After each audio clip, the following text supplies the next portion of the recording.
আজকে শুনছি বাংলাদেশ হাই কমিশনকে নাকি ভারত ঢাকায় ধমক দিছে, যে কেন আমরা ওই কথা বলছি। ধমক দিছে নাকি ওই ভারতীয় হাই কমিশনারকে এই খুনি হাসিনাকে আশ্রয় দেওয়ার জন্য শুধু ধমক না, লাথি দিয়ে দেশ থেকে বের করে দেওয়া উচিত ছিল।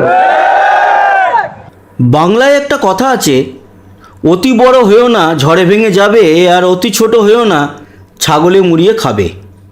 এই কথাটা বাংলাদেশের কয়েকজন মানুষের জন্য বললাম। চলে গেল তো ওসমান হাদি। হ্যাঁ, মেরেছে আপনাদের বাংলাদেশেরই কিছু লোক, মেরে দিল ছেলেটাকে।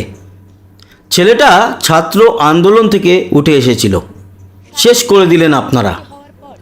আননোন গানম্যান নাকি মেরেছে, ভারতের উপরে আঙুল তুলে বড় বড় কিছু দেখালেন, অথচ মানুষটাকে বাঁচাতে পারলেন না।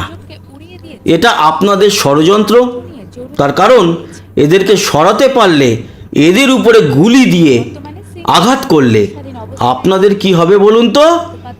এই ফেব্রুয়ারিতে যে ভোট ঘোষণা করেছেন সেটা পিছিয়ে যাবে, আর তার জন্য আপনাদের পরিকল্পনা সাকসেস হবে।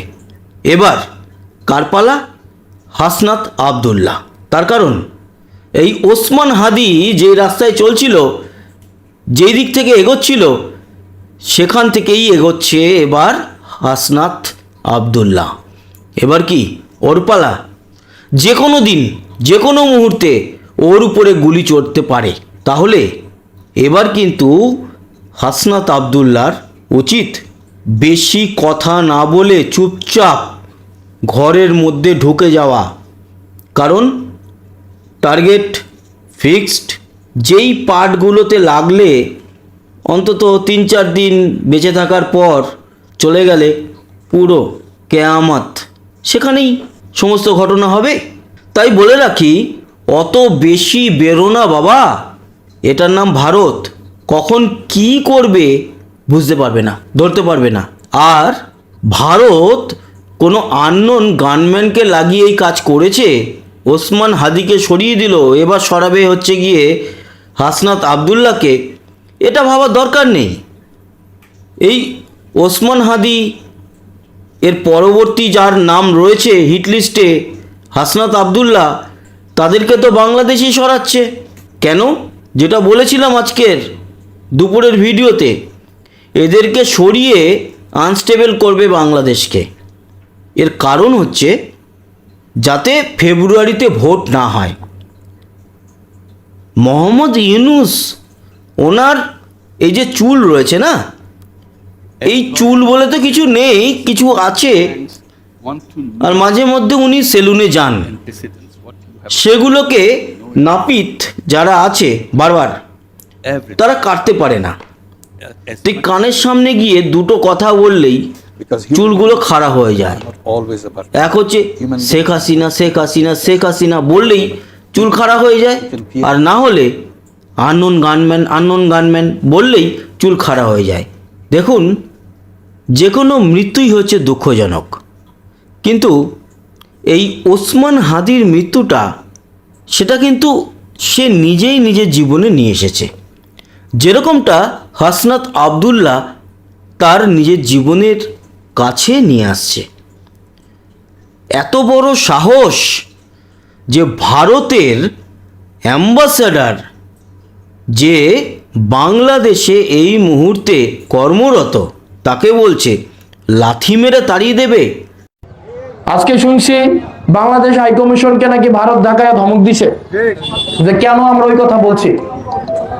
ধমক দিছে নাকি ওই ভারতীয় হাই কমিশনারকে এই খুনি হাসিনাকে আশ্রয় দেওয়ার জন্য শুধু ধমক না, লাথি দিয়ে দেশ থেকে বের করে দেওয়া উচিত ছিল। এই জানোয়ারের বাচ্চাকে যদি আমার দরকার নেই, কোনো একজন ভারতবাসী হাতে পায়, তাহলে তার কি অবস্থা হবে? এবার যদি তার মৃত্যু ঘটে, তাকে যদি কোনো রকম কোনো আননোন গানম্যান মেরে ফেলে, তাহলে কিন্তু ভারতবর্ষের উপরে আঙুল তুলবেন না, আঙুল নিজেদের উপরে ওঠাবেন। এটা মনে রাখবেন, যা অপরাধ ও করেছে সেই অপরাধের শাস্তি ও পেয়েছে। ও কি জানে যে ভারতবর্ষের রাষ্ট্রদূতের উপরে একটা কথা বলতে গেলে তার দেশের সরকারের সাহায্য নিতে হয়। এবং অনেকেই যদি বলে ও তো সাধারণ মানুষ, ও একজন ইউটিউবার, ও এরকম কথা বললে তাতে কি এসে গেল? না, যখন ছাত্র আন্দোলনের মাধ্যমে মোহাম্মদ ইউনূসকে আনা হলো, তার পিছনেই হাসনাত আবদুল্লাহ ছিল। হাসনাত আবদুল্লাহ সেখানে ছবি তুলেছে, তার সমস্ত প্রমাণ আছে।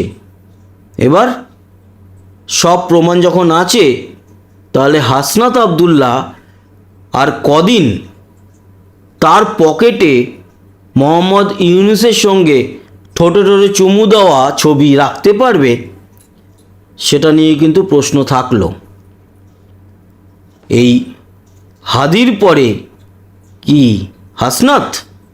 তার জন্য একটু অপেক্ষা করতে হবে। আগামী এপিসোড আসতে চলেছে, সেই এপিসোডে হাদি এবং হাদির পর হাসনাত, কারণ হা হা হা হা হা হা এইটা দিয়েই শেষ হবে কি হবে না, তার জন্য আপনারা সাবস্ক্রাইব করুন এই চ্যানেলটিকে এবং আমাদের সঙ্গে জুড়ে থাকুন। ভালো থাকবেন, সুস্থ থাকবেন, আবার দেখা হবে, tata. Słuchajcie, budą tak, klas.